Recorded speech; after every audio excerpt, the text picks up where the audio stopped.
This is Mrs. Lalithamani, Associate Professor from SNS College of Nursing. In this lecture series, we were learning about an interesting topic at all times. That is the in medical surgical nursing. That is adult health nursing. One, we are learning about isolation precaution in the last previous session. Here we will be learning about what is the prerequisite for conducting an isolation precaution. That is the standard precaution. So when we think about an infectious disease precautions, we need to think that there are basic principles that need to be incorporated rather than going in for an advanced precautions. The basic principles like standard precautions has to be followed irrespective of whether the patient is infective or non-infective.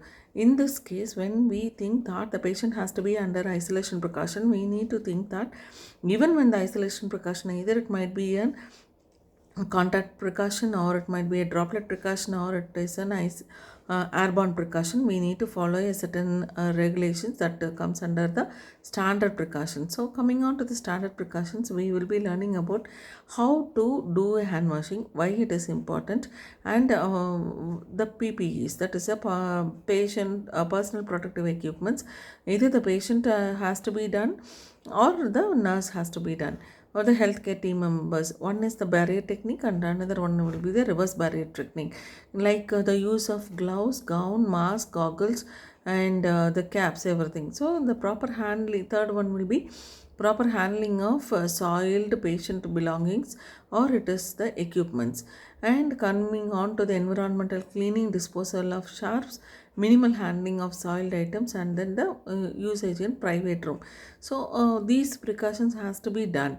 So when we concentrate the above matters, it will be coming as a standard precautions. So the standard precaution will be like doing a hand washing, usage of personal protective equipments, that is a gown, gloves, mask, goggles, and caps. Coming on to the proper handling of soiled patient care equipments, environmental cleansing, disposal of sharps, and minimal handling of soiled linen. Not necessarily the private room has to be mandatory.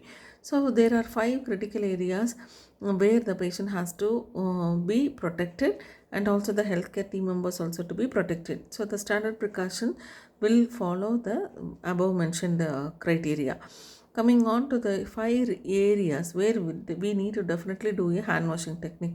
One is before touching the patient and after touching the patient. And second one will be after touching the patient. Third one is before doing any procedure. And fourth one is before handling any of the patient care equipments, and then before handling the new patient. So before handling new patient and even the attending the blood and body fluids. In these cases, the nurse or the healthcare team member definitely has to go for a hand washing technique. That is a standard precaution, irrespective of any kind of protocol precaution the patient is in. And coming on to the transmission based precautions, there are 3 kinds of transmission based precaution. One is contact precaution, second one is droplet precaution, and third one will be the contact airborne precaution. So first and foremost will be airborne, second is contact precaution, third one will be droplet precaution. So when a patient is having problem with the airborne diseases like tuberculosis, or the patient is when the air has the chance for transmission, airborne precaution.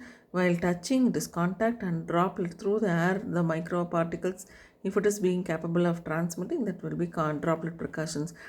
Here, in few cases like airborne precautions, the conditions where the patient with the diagnosis of tuberculosis, measles, chickenpox, herpes zoster, and smallpox, this patient has to be under airborne precautions. So the visitors has to meet the nurse and clean the hands before entering, and the droplet precautions will be like the patients with diagnosis of meningitis, influenza, mumps, pertussis, rubella, common cold, measles, diphtheria, and rubella. They have to visit the nurse, clean the hands, keep the door closed, and wear the surgical mask. Droplet precaution, airborne precaution, wear the surgical mask. So likewise, we need to go for the specific precautions. So when we think the patient is under isolation precaution, irrespective of whatever kind it is, First and foremost, the person has to be isolated. The nurse has to take up the role. And this is how we can follow the standard precautions and isolation precautions. Thank you.